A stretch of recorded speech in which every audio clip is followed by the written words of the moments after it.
Bienvenidos a su podcast Conversemos, y como en cada entrega, les saluda Sergio Solís. Esto es un espacio del multimedio educativo y cultural del Ministerio de Educación. Y hoy tenemos un invitado sumamente especial, que me llena de orgullo poder entrevistarlo, ya que es un hombre muy preparado y un referente en la comunicación dominicana.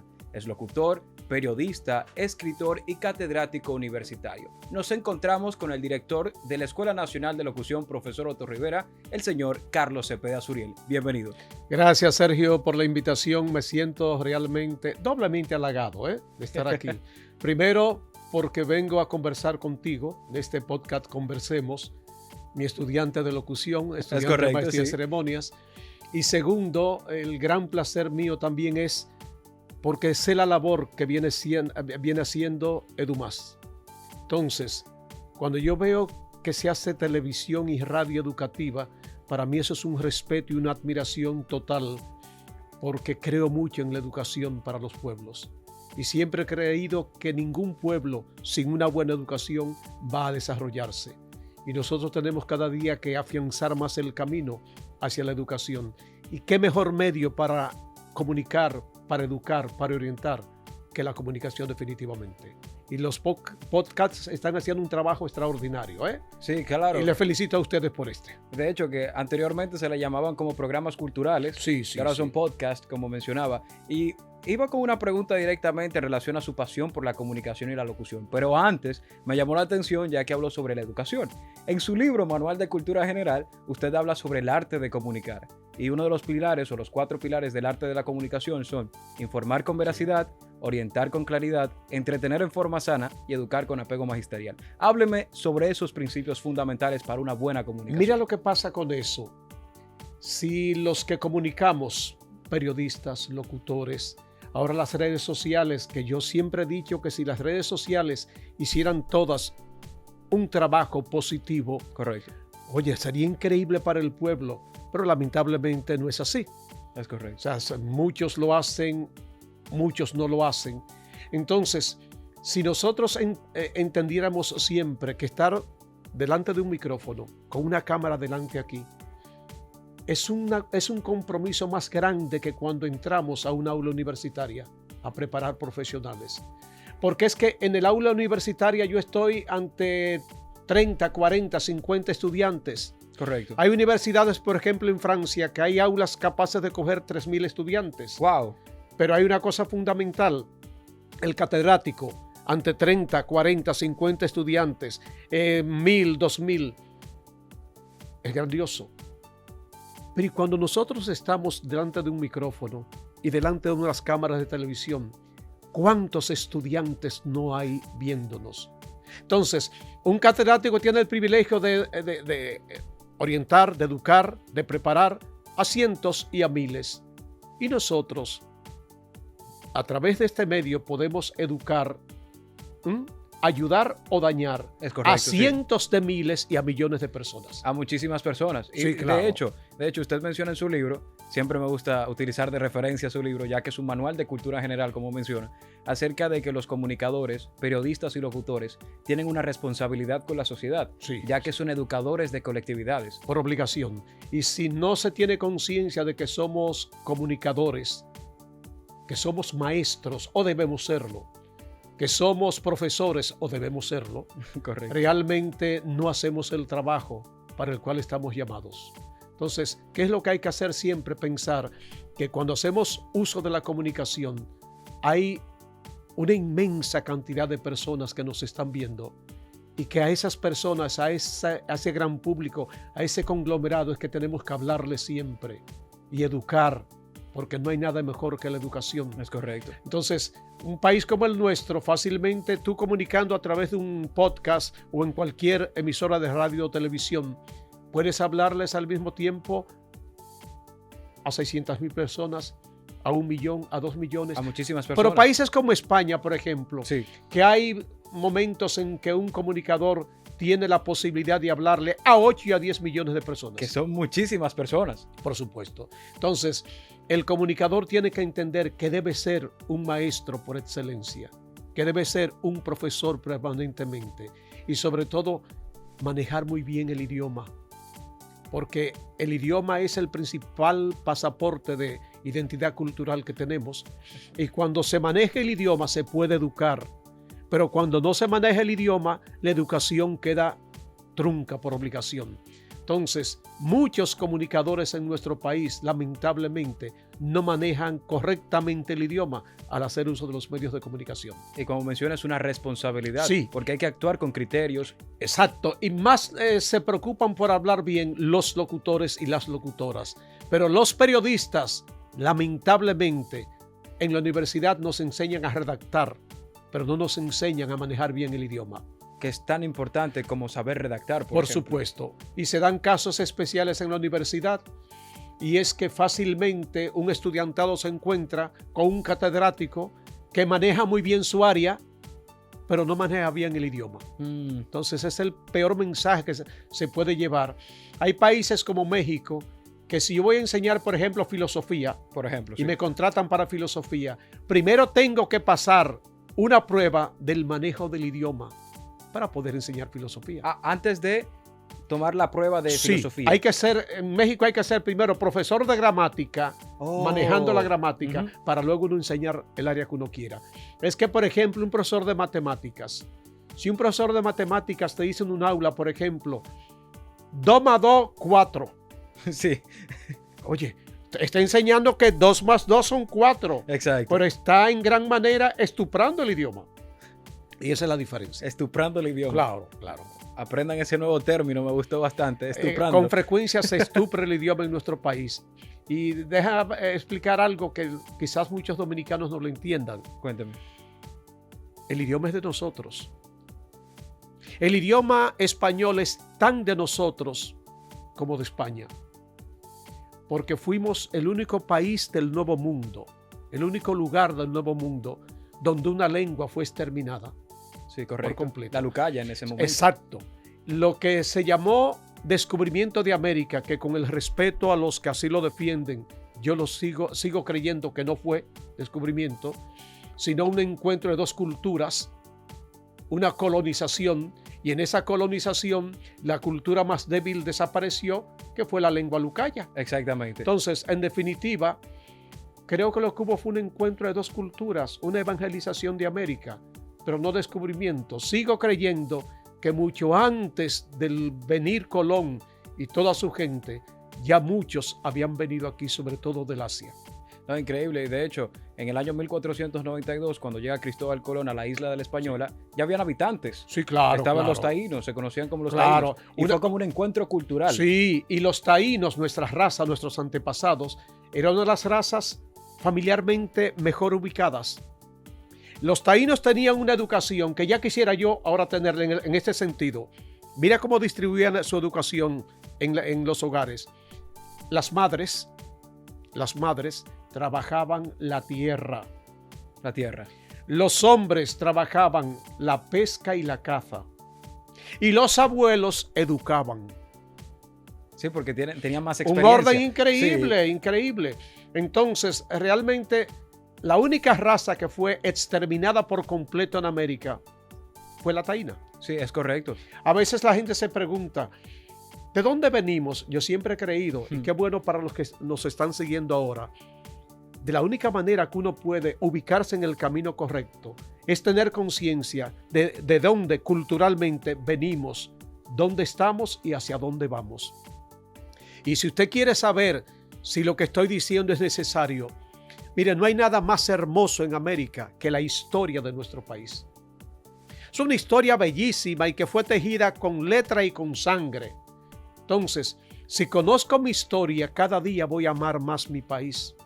Si conozco mi cultura, cada día me voy a sentir más dominicano. Y si conozco mi idioma, que es el español, oye, es lo más bello que hay, el idioma español.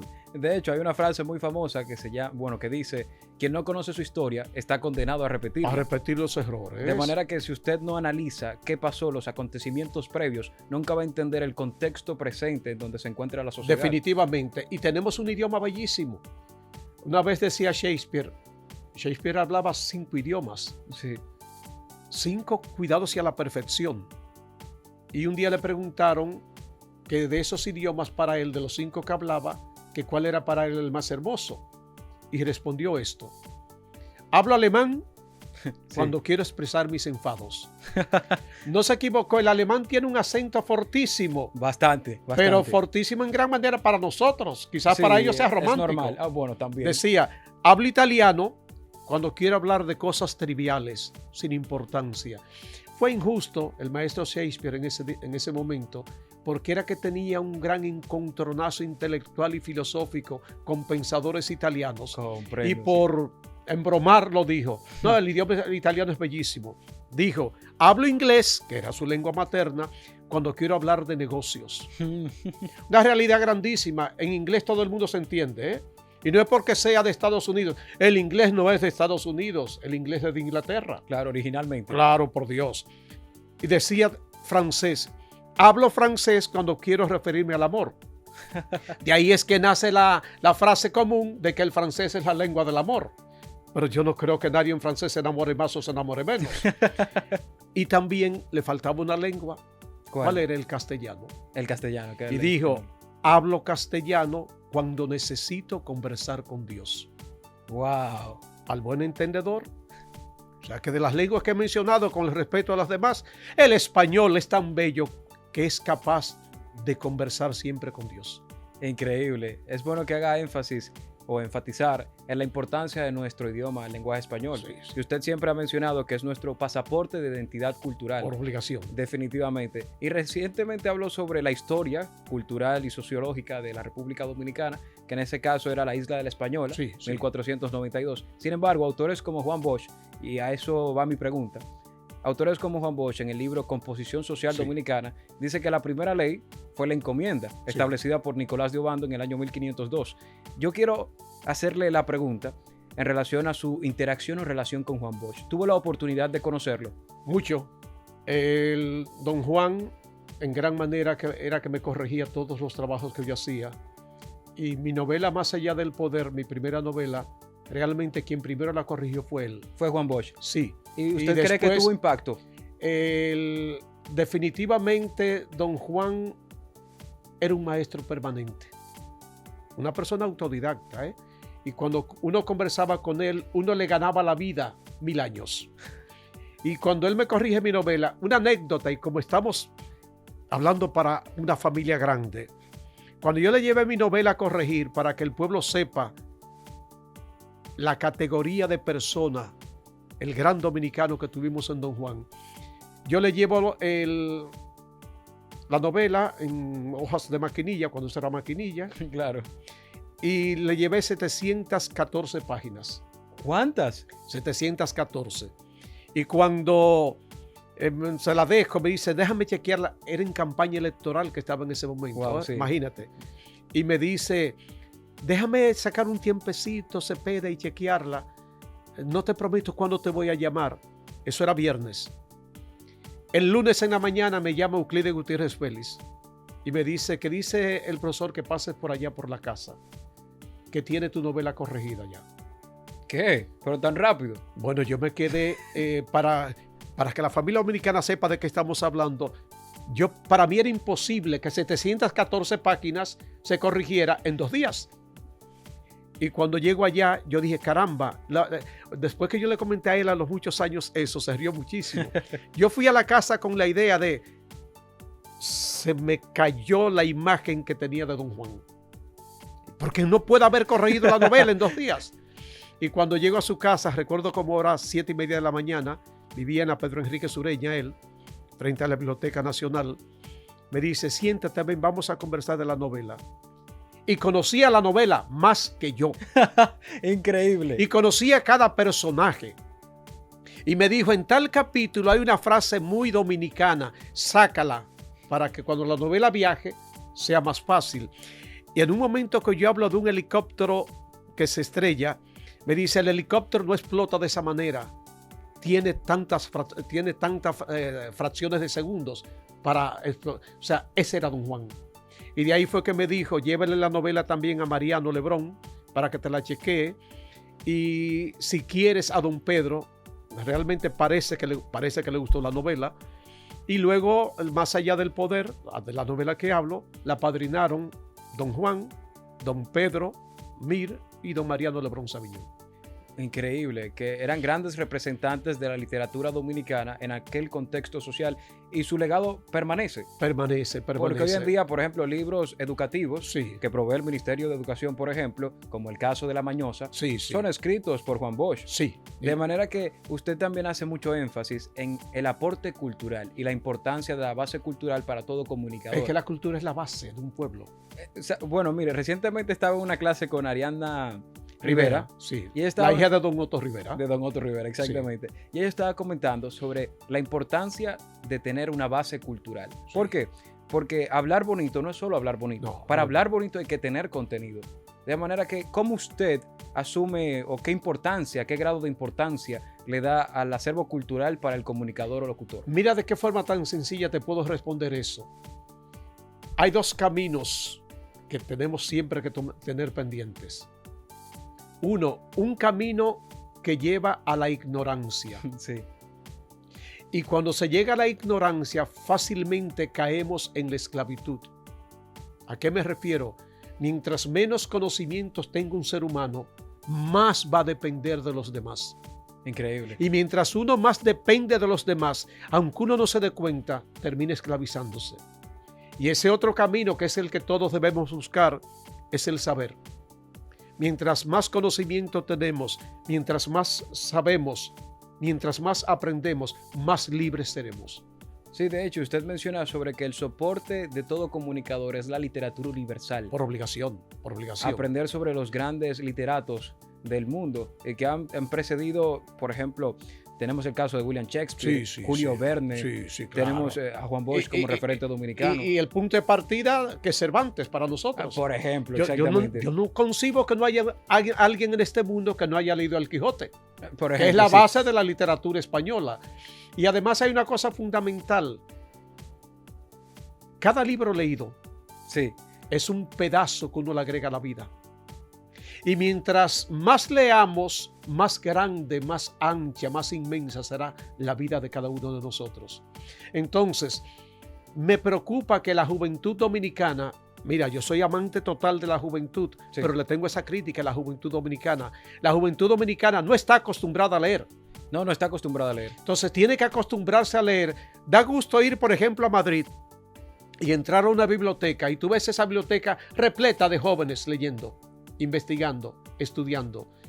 La juventud dominicana no es dada a leer y tiene que leer para poder adquirir cultura de verdad. Entonces, cuando un joven, por ejemplo, 20 años de edad, ha leído 10, 15 libros en su vida, ese joven va a tener conocimientos de 30, 40 años. De hecho, sí, estoy de acuerdo con usted. Entonces la juventud tiene que acostumbrarse a leer por obligación. Y esas grandes figuras que tenemos nosotros, el país nuestro ha dado grandes escritores. Sí, grandes escritores. Que no tenemos un premio Nobel de literatura hoy porque el Estado dominicano no se preocupaba en proyectar a nuestros grandes maestros de la literatura. Don Juan era merecedor de un premio Nobel. Sí, definitivamente. Pero solamente una vez decía, una conferencia que tenía sobre él, me decía alguien, ¿y por qué no se conoció fuera? Le dije, se conoció fuera, pero no con la dimensión para alcanzar un premio Nobel. Cuando García Márquez gana el premio Nobel, en Estocolmo dijo esto en su discurso, que yo nunca lo olvido. Cada vez que tengo una duda del idioma castellano al escribir, llamo a mi maestro a República Dominicana, a Juan Bosch, para preguntarle lo que el diccionario no me ha podido responder. Que Gabriel García Márquez, a don Juan, el padre del realismo mágico, escritor de 100 años de soledad, llamaba a Juan Bosch. De ahí es que cuando don Juan muere, yo le propuse a los dirigentes que estaban ahí cerca de él, avísenle con tiempo a don Gabriel, para que don Gabriel venga y pronuncie el panegírico. Don Gabriel era íntimo amigo de don Juan. Wow. Entonces yo le decía a una persona que me reserva el nombre ahora además no me gusta meterme en política. Le decía, imagínate un panegírico de don Juan pronunciado por don Gabriel. Va a ser una pieza histórica. Y sin embargo no lo llamaron, no lo avisaron. Wow. Y 5 dirigentes de ese partido hablaron ese día. ¿Y dónde está lo que hablaron? Gabriel es universal, era universal. Sí, era universal. Entonces no supieron aprovechar esa oportunidad. Entonces, yo imagino que un panegírico de don Gabriel a Juan Bosch iba a ser apoteósico. Totalmente, estoy de acuerdo con usted. Claro. De hecho, y me gusta que hace mucho énfasis en la importancia de la lectura. Recientemente yo estoy leyendo un libro que se llama La riqueza de las naciones de Adam Smith. Sí, sí. Y aprendí que el mercado no es una consecuencia premeditada, sino un efecto natural de la facultad de permutar que tenemos los seres humanos. Entonces, que vivimos permutando, ¿eh? Vivimos permutando. Sí, sí. De manera que el mercado surgió como un efecto natural de esa facultad que tenemos. Sí, los sí. animales no se ponen de acuerdo. Somos la única especie que tiene esta facultad de permutar. Y por ejemplo, hay grandes pensadores que han aportado al campo de la intelectualidad, pero ¿cómo empiezan? A través de la lectura. Sí. Porque como usted menciona, solo a través de la lectura podemos adquirir la experiencia de vida de otro autor y eso añadirlo a nuestra propia vida. Claro, y yo siempre les recomiendo a la juventud, antes de leer un libro, no tienes que averiguar si es bueno o malo, que te comenten nada. Tómalo, léelo y comprueba si es bueno o malo. Si es bueno, le ganaste muchísimo a la vida. Y si es mala literatura, aprendiste de lo que no se debe hacer en literatura. O sea que como quiera un libro es positivo. Es positivo de todas las maneras. Claro. Y sobre esos grandes hombres que dimos, es lamentable decirlo, pero creo que se nos han ido los grandes y no hay repetición de ellos. Son únicos. Definitivamente. Para que la gente tenga una idea, don Juan y don Mariano siempre me corregían mis libros, y don Pedro era el que menos tiempo tenía, ya por la edad y todo eso, y aún así lo hacía. Puedo confesar algo aquí. Cuénteme. Nunca don Juan Bosch, nunca don Mariano Lebrón Sabiñón y nunca don Pedro Mir quisieron cobrarme un solo peso por corregir un libro, porque lo hacían con amor, con devoción, con entrega, con pasión. Que vaya un joven ahora y le lleve un libro a uno de los escritores, a la mayoría de los que tenemos, que lo primero es por página tanto. Y a veces corrigiendo un libro, sí, hay que gastar, cuidado, si casi la mitad de lo que se imprime. Sí, bastante tiempo. Cuando te digo estas cosas es para que tú veas la calidad que teníamos en las personas, esos grandes escritores de antes. O sea, ¿usted considera que, por ejemplo, claramente hay que atribuir al contexto social que vivían los países latinoamericanos en el siglo XX, porque era una sociedad más culta en sentido general, pero usted considera que se ha perdido ese hábito de lectura en gran manera, pero se ha perdido no solamente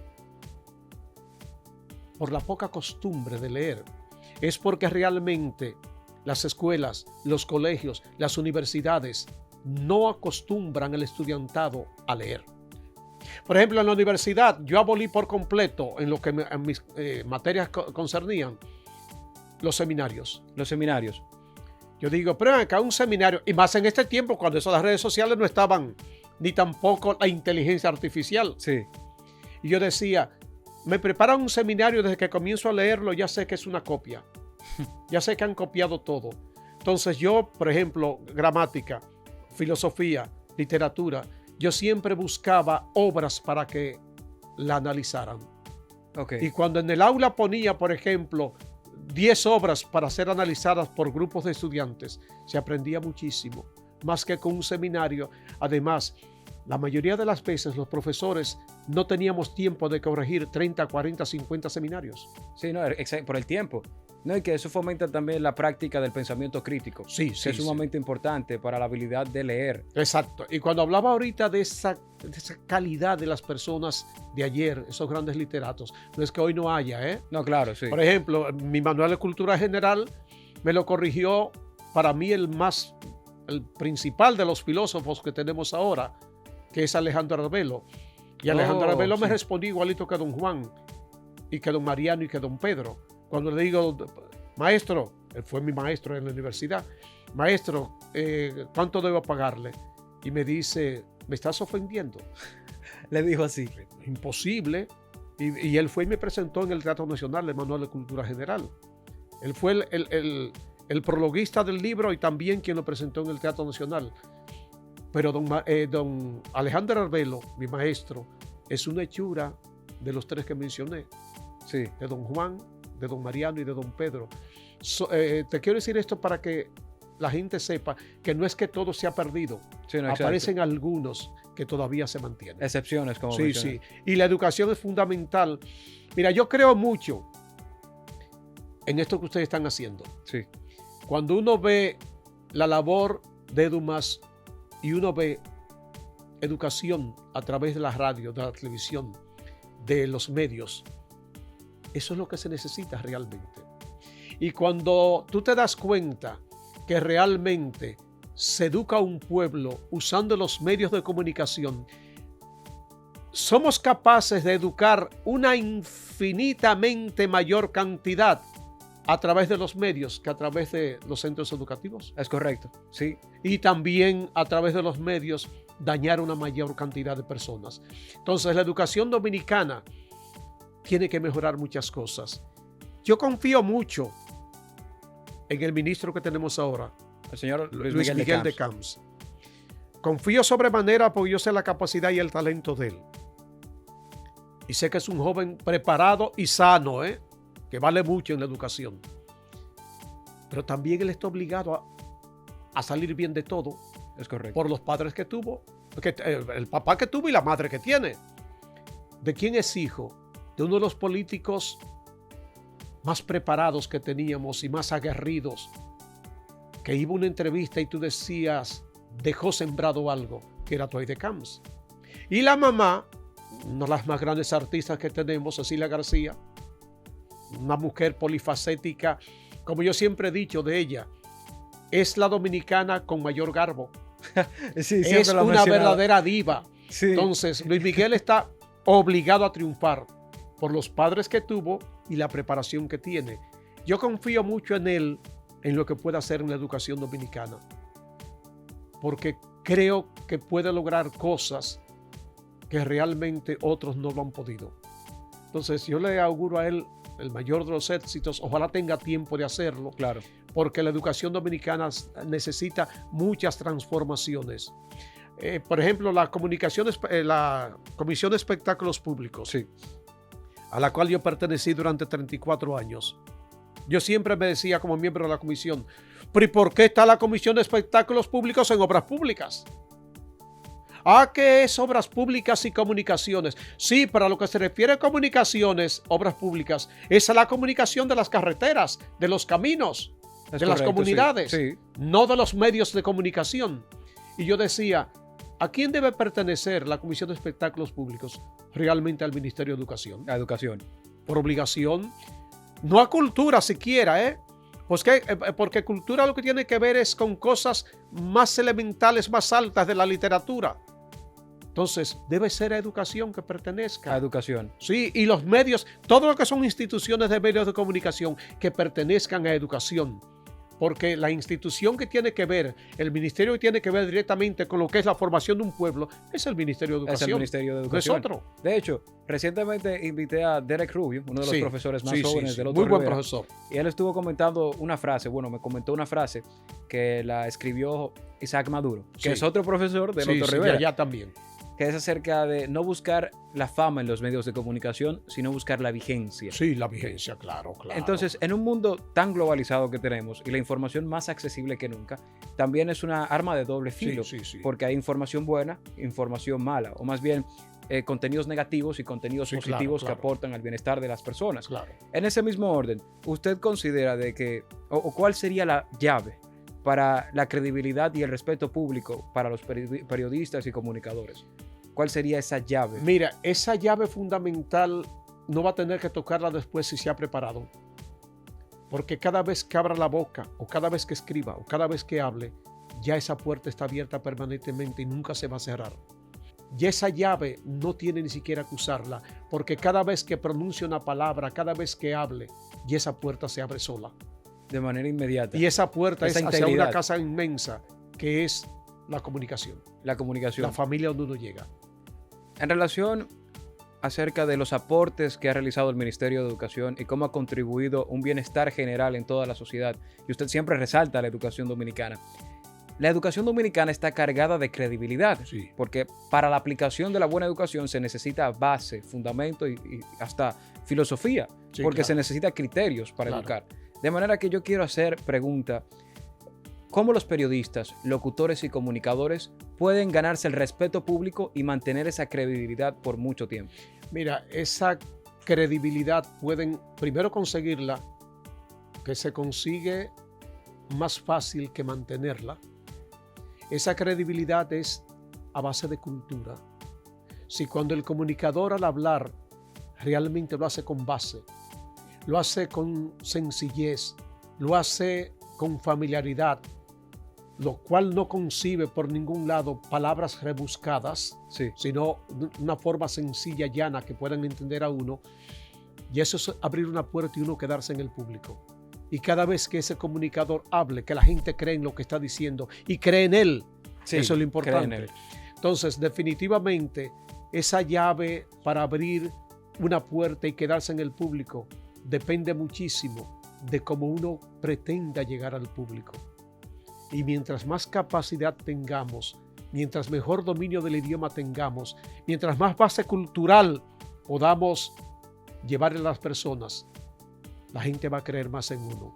Y por ejemplo, el sistema educacional, de las cosas que hay que corregir, pero el Ministerio de Educación ha sido uno de los ministerios de las instituciones en toda la historia que más le ha servido al país. Definitivamente ha aportado al bienestar general. Y por ejemplo, te hablaba ahorita de Luis Miguel de Camps, que yo confío mucho en él y en lo que puede hacer. Pero aquí hemos tenido ministros de educación. Mucha gente del pueblo no sabe, el principal dominicano en cuanto al campo literario y filosófico, Sí. porque el principal dominicano indiscutiblemente es Juan Pablo Duarte. Correcto, sí. Pero de los principales dominicanos después de Duarte, Sánchez y Mella, y de los que te mencionó ahorita, Juan Bosch, Pedro Mir, don Mariano Lebrón Sabiñón, es Pedro Enrique Sureña realmente. Y Pedro Enrique Sureña, que mucha gente no lo sabe, fue ministro de Educación. Oh, Cuando eso era ministro, Ministro porque de Educación. primero era ministro, luego vino a secretario y luego volvió ministro, que es ahora.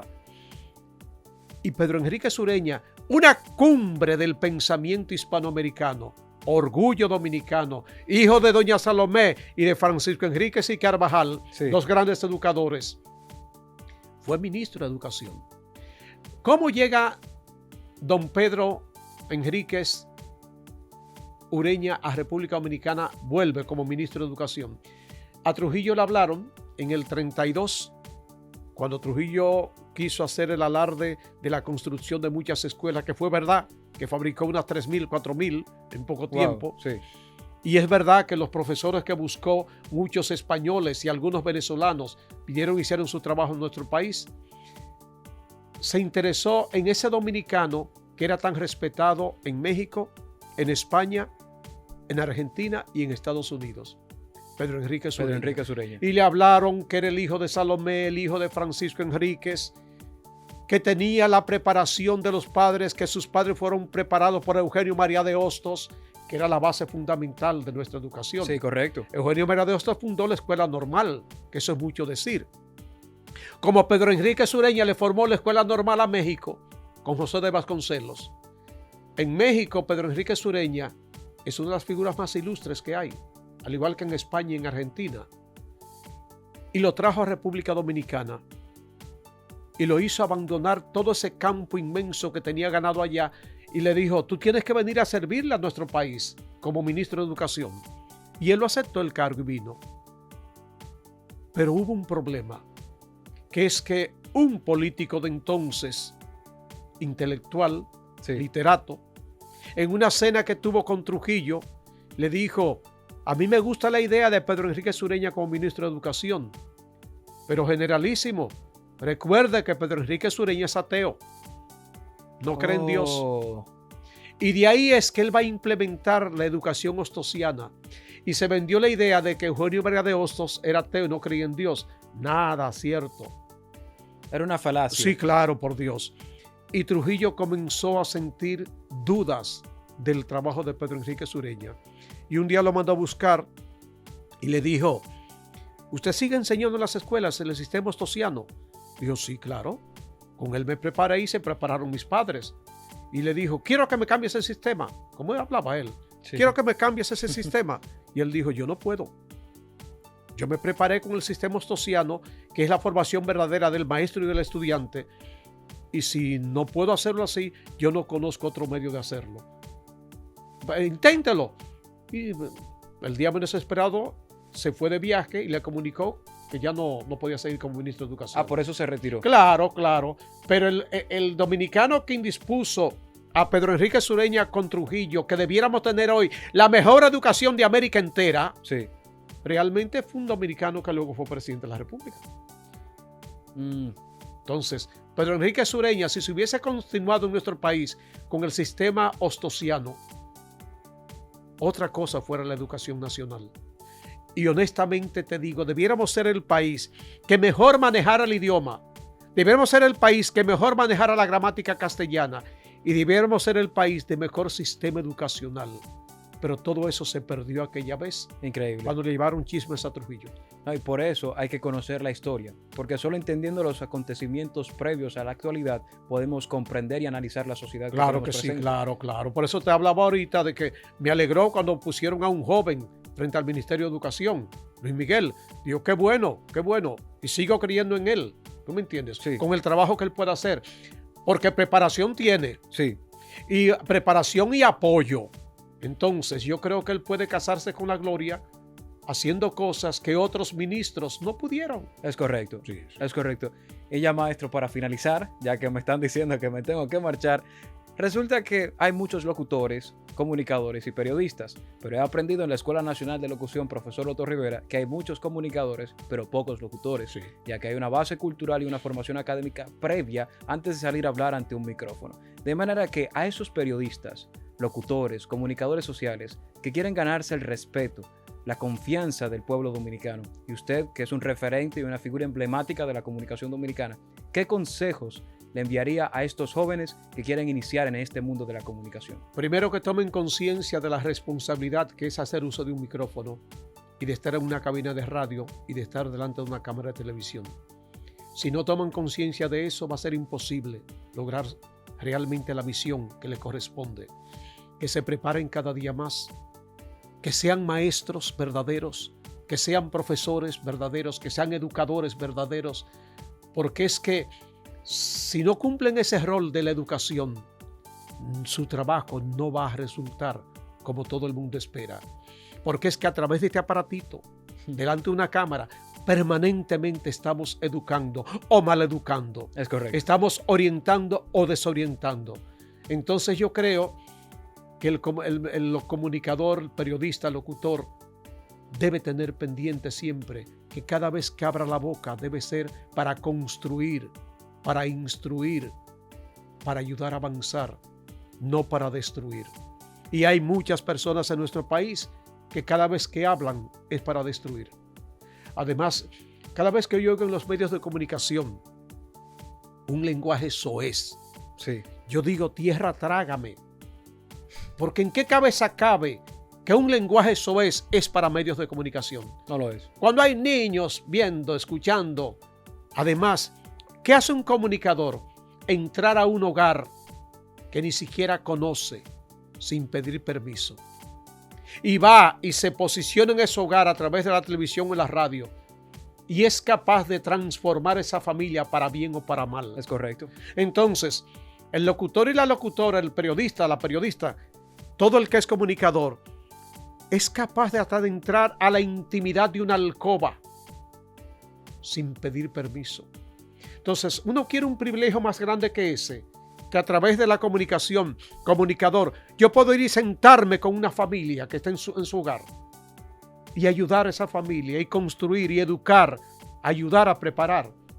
Pero muchos no lo piensan así, porque viene el asunto, cuando hablamos, ay, los views y estas cosas, es increíble. Sí. El querer sobresalir, el querer proyectarse, el querer llegar. Y no se dan cuenta que una popularidad sin base que se puede conseguir, Sí. una popularidad sin preparación, es efímera. Es efímero. Porque termina pronto, se va pronto. Ahora, cuando usted alcanza la popularidad, cuando alcanza el reconocimiento de un público a base de enseñanza, de orientación, de información, de credibilidad, usted se va a mantener siempre en el respeto del público. Cuando no, se pierde todo. Y hay muchos que entienden que llegar a un supermercado y que lo conozcan y que lo aplaudan, le hablen, ya usted hizo el trabajo. Y no es así. La verdadera popularidad se queda en el público, con el respeto que le tiene el público a la persona. Maestro, muchísimas gracias. De verdad que para mí ha sido un orgullo, un placer y estoy totalmente feliz de haber compartido este espacio del podcast Conversemos del Multimedio Educativo y Cultural del Ministerio de Educación, recordando que él es mi maestro de Maestría de Ceremonias allá en la Escuela Nacional de Locución Profesor Otto Rivera. Yo soy Sergio Solís y nos vemos en el próximo episodio. Y te felicito, ¿eh? Gracias, profesor. Muy buena conducción. Gracias, maestro. Me siento orgulloso como maestro y sé que se está sembrando en un terreno fértil. Gracias, profesor. Nos vemos.